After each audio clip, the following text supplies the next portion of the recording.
ముందుగా వేదిక టీవీ ప్రేక్షకులకు స్వాగతం. వేదిక టీవీ చేపడుతున్న సర్వే ఏదైతే ఉందో ఇది కేవలం ప్రజల అభిప్రాయాలు మాత్రమే. వేదిక టీవీ అభిప్రాయం కాదు. నిజాన్ని నిర్భయంగా ప్రజలతో మాట్లాడి చర్చించడానికి వేదిక టీవీ ఎల్లప్పుడూ కృషి చేస్తుంది.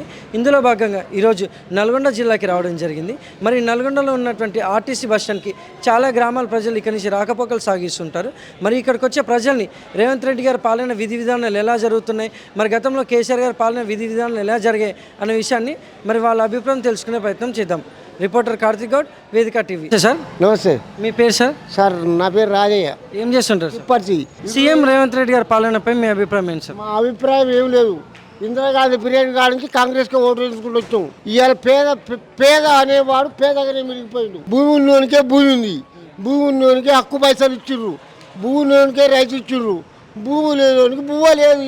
ఇవాళ న్యాయం ఏంటంటే అది కూడా రేవంత్ రెడ్డి గారిని అర్థం చేసుకోమని చెప్తున్నాం. అసలు లేనోడు అడక జంకుంటే బాటలు పట్టుకుని చిప్ప పట్టుకునే కాలం వచ్చింది. ఇదేందో గవర్నమెంటే ఆలోచన చేసి అసలు భూమి నో ల్యాండ్ లేని వాళ్ళకు గవర్నమెంట్ ఇస్తేనే బీసీ కులగని అన్నాడు, ఆ కులగని అన్నాడు, ఈ కులగని అన్నాడు. మళ్ళీ ఈ 200 రూపాయల ఓట్లకు ఓట్లేస్తే బీసీలు ఇక అడుగు దొక్కినట్టే. ఇక అంతా మళ్ళీ వారిదే అనుకుందాం కాసేపు. అయితే రూపాయల కోసం మేము కూడా మోసపోవడం మాకు పెద్ద తప్పు. ఇప్పటికైనా గ్రహించి గవర్నమెంట్ గారు ఆంధ్రప్రదేశ్ తెలంగాణ గవర్నమెంట్కు బుద్ధి రాలే, ఆంధ్రప్రదేశ్ గవర్నమెంట్కు బుద్ధి వచ్చింది. ఇప్పటికి చంద్రబాబుకు ఇప్పుడు బుద్ధి వచ్చి ఇప్పుడు సక్రమంగా పరిపాలన సాగుతుంది. ఈయన పరిపాలన మంచిగా లేదు. అందు గురించి మీ అందరినీ కోరేది ఏంటంటే అది బీదవాడు, భూమి లేనివాడు, రూపాయి లేకుండా పింఛన్ రాని వాడు ఉంటే వాడిని కాపాడవలసి కోరుతున్నాను. మరి గతంలో కేసీఆర్ గారి పాలనపై మీ అభిప్రాయం? కేసీఆర్ పాలన ఏముంది? బుట్టలకు, భూములకు, పర్వతాలకు, గుట్టలకు పైసలు ఇచ్చిండు. ధాన్య సముద్ర ఖరీదు లక్ష్మి ధాన్యం ఉన్నోనే కాపాడిండు. బువ్వ లేని ఏమి కాపాడలేదు. నీకు 100 ఎకరాలు ఉందా? ఆయన కూడా రాజశేఖర రెడ్డికి ఆయన కూడా 100 ఎకరాలు 50 ఎకరాలు ఉంది. ఆ 100 ఎకరాలు 50 ఎకరాలు 20 ఎకరాలు కాపాడు. అస్సలు లేనోడు అస్సలే కాపాడలేదు. అస్సలు లేనోడు ఏం కాపాడలేదు. అస్సలు భూమి ఉన్నోడు లేనోడు వాడిని ఎట్లా కాపాడాలనేది ఆయన మీడియాలో లేదు. దానికోసం మీరు కేసీఆర్ కూడా చెప్పండి. రాజయ్య నల్గొండ బస్ స్టాండ్లో చెప్పిండు. కేసీఆర్ గారు మీకు మనవి చేస్తున్నాను. ఎందుకంటే అది పేదవాడు ఎవడున్నాడు, ఏ జాతి లేదు, కులం లేదు, మతం లేదు, అన్ని వారికి భయం లేనికి కనిపెట్టవలసిందిగా కోరుతున్నాను. Thank you sir. నమస్తే సార్. చెప్పండి. మీ పేరు సార్? నా పేరు విష్ణు అండి. ఏం చేస్తుంటారు సార్? మేము బిజినెస్ అండి. గ్రామం, మండలం? గ్రామం గట్టుప్పల్, చండ్రు మండలం. సీఎం రేవంత్ రెడ్డి గారి పాలనపై మీ అభిప్రాయం ఏంటి సార్? ఆయనదే చేస్తుండు, మంచిగానే చేస్తుండు. ఆడ నిధులు లేవు, ఆయన కూడా కొద్దిగా చూసుకొని చేయాలి వెనక ముందు. ఇప్పుడు మనకు ఇబ్బంది అవుతుంది కదా మరి, అందుకే ఆయన కూడా చేసే కరెక్ట్గా చేస్తాడు, పర్ఫెక్ట్గా చేస్తుండు. కొద్దిగా టైం పడుతుంది, అనుకున్నంత స్పీడ్గా నడవదు. పిల్లగాల పుట్టగానే బాకడగా ఫస్ట్ వెనకకు పోతారా ముందుకు వస్తాడు. ఇది కూడా అంతే. అన్న ఓకే, దానికి ఏ లేదు, కానీ టైం పడుతుంది. ఇప్పుడు అడగదు పర్వాలేదు. మంచి గ్యారెంటీలు కానీ సంక్షేమ పథకాలు అది చేస్తాడు, చిన్న చేస్తాడు. ఒకడు చేస్తున్నాడు సార్, నిజానికి చేస్తాడేమో మరిగా. ఆడవారు చూసుకోవాలి కదా సార్, ఏమున్నాయి ఏం కథ అన్ని చూసుకున్నాకనే చేయాలిగా. ఈ ఉగాది నుంచి సన్న బియ్యం ఇస్తా అంటున్నారు కదా, రేషన్ కార్డు ఇస్తే మంచిదేనా, అందరికీ జనాలు కూడా సంతోషపడతారు.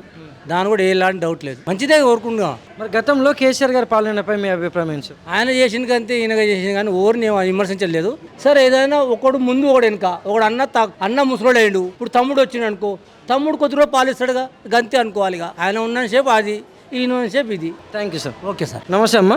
నమస్తే అయ్యా. మీ పేరమ్మా? పాపమ్మ. ఏం చేస్తారమ్మా? మేము కూలినాలు వేసేస్తాం కొడుక. గ్రామం, మండలం? కటగూరు. సీఎం రేవంత్ రెడ్డి గారి పాలనపై మీ అభిప్రాయం ఏంటమ్మా? ఏం చేసిండు అయ్యా, ఆయన ఏం చేయలేదు, ఏం లేదు. అది 3 పైసలు పడేది, అయ్యి వచ్చేది, అయ్యి వస్తలేవు. ఈ కరెంటు కరెంటు ఫ్రీ చేసిండు, ఏం లేదు ఆయన. బస్సు ఎక్కడ, మా ఊరికి బస్సే లేదు కొడక, లేదు బస్సే లేదు. ఏం చేయలేము, మాకు ఏం ఫ్రీ చేయలే, ఏం చేయలేదు. మేము ఏమిటికి వస్తాం, బస్సు ఫ్రీ చేస్తే మంచి మహారాజులకు ఆ ఫ్రీ. మాకేమో కూలీలు చేస్తాం, ఫ్రీ ఏముంది, మేము కష్టం చేసుకునే వాళ్ళకు బట్టలకు మాకేం చేయలే ఆయన. న్యాయం ఏం చేయలేదు. గెలిచితే చేస్తాం, పైసలు ఇస్తాం, అది చేస్తాం, ఇది చేస్తాం అన్న ఏది లేదు. ఇంకా ఆయన అవకాశం బట్టలు ఇచ్చేది, పైసలు ఇచ్చేది, అవి చేసేది ఏం లేదు. ఈయన రేవంత్ రెడ్డి ఏం చేస్తలేడు. మరి గతంలో కేసీఆర్ గారి పాలనపై మీ అభిప్రాయం ఏంటమ్మా? మంచిగా చేసిండు ఆయన, మంచిగా చేసిండు ఆయన చేసింది. ఈయన ఏం చేస్తుండు, ఆయన మంచిగా చేసిండు. లెక్కకైతే మంచిగా 3 పైసలు పడేది, భూమి పైసలు పడేది, అవి పడేది. మంచిగా బట్టలు ఆడళ్ళకు అయ్యో ఒకటి బట్టలు ఇచ్చేది, అవి చేసేది, ఇది చేసేది. ఈయన ఏం చేసిండు, ఏం చేయలేదు. ఈయన గెలిచితే 5 చేస్తాడు, ఇది 2500 ఇస్తాడు, ఏది లేదు, ఎక్కలేదు, ఏది లేదు. ఈయన పిరి ఏం చేసిండు, ఏం చేయలేదు. ఎవ్వల కడుపు కిందకే దొప్పుకుంటారు కొడక. మనం కష్టం చేస్తే ఒక 1 రూపాయి ఇయ్యారు. ఇప్పుడు ఉగాది నుంచి సన్నబియ్యం ఇస్తా అంటున్నారు కదా, దానిపైన మీ అభిప్రాయం ఏంటమ్మా? ఏం ఆయన ఇచ్చినాడు మనం తిన్నాడు ఏమి ఇస్తాడో అది నమ్మకమా? 2500 ఇస్తాం ఆడళ్ళకు మహిళలకు అండి ఇచ్చిండా? ఇప్పుడు ఏడాదా ఏమి ఇచ్చిండు ఆయన? దండుగా అవ్వలు ఏర్పడక మన రెక్కలే ఉన్నాయి, మన రెక్కలు తప్పి ఏం లేదు. థ్యాంక్స్ అమ్మా.